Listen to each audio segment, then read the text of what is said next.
We witnessed unprecedented scenes of protests, of clashes and agitations at the Jamia Millia Islamia University in the national capital.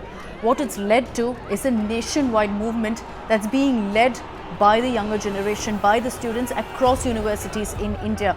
If you talk about IIT Madras in Chennai, you talk about the Tata Institute of Social Sciences in Mumbai, you've got the Maulana Azad National University in Hyderabad. Everywhere, students are now up in arms, not just expressing solidarity with the students in Jamia University, but also to take on the government over the Citizenship Amendment Act. Now, while you've got students coming up, never in the last many years have we spoken about universities as much as we are right now. And there have been questions, and this has opened up a huge debate about whether universities are increasingly being politicized by the Modi government. So there's been a lot of discussion about this term, the saffronization of educational institutes, since Narendra Modi became Prime Minister in 2014. There have been many instances of it, and that's what perhaps has led to this debate as well. It started with January 2016. That's when Rohit Vemula, a Dalit scholar, had committed suicide, alleging caste discrimination. This happened in the Hyderabad Central University, and it led to this massive political debate. You had the opposition stating that, look, it's because of the BJP ideology that these kind of incidents are coming to light. The BJP very openly and very vociferously opposed these charges, even questioning Rohit Vemula's family, and that's what led to a lot of controversy.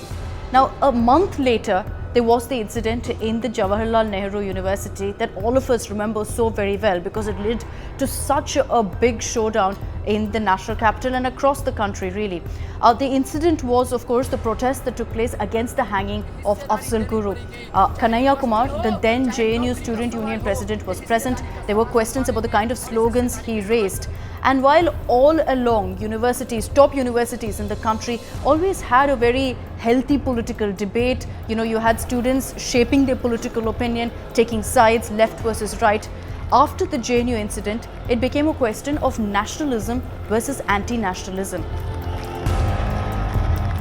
In fact, in the last 1 year alone, you've seen so many incidents of universities being in the news for all the wrong reasons. You talk about IIT Madras, one of the most esteemed institutions in this country, where Fatima Lateef had committed suicide, alleging that she was being targeted because she was a minority. This is something that once again led to questions about whether universities are becoming intolerant, whether minorities are being targeted across the country and even in colleges like that of IIT Madras. Similarly, at the same time, there was a debate over what happened in the Banaras Hindu University, where a Muslim professor was targeted because he was teaching Vedas. And finally, he even stepped down just a few weeks ago, saying that he had to give in to the pressure of some of the students who were actually protesting in the campus. Even in JNU, we saw those massive protests, which even continue to this date, over the student fee hike.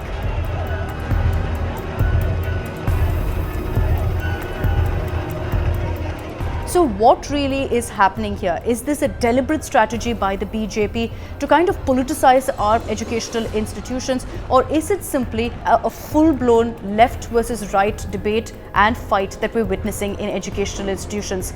Perhaps one of the biggest points that's been brought up over the course of the Modi government really being in power here is that these universities and the right-wing students, particularly the student wing of ABVP, has become a lot more powerful since Modi came to power.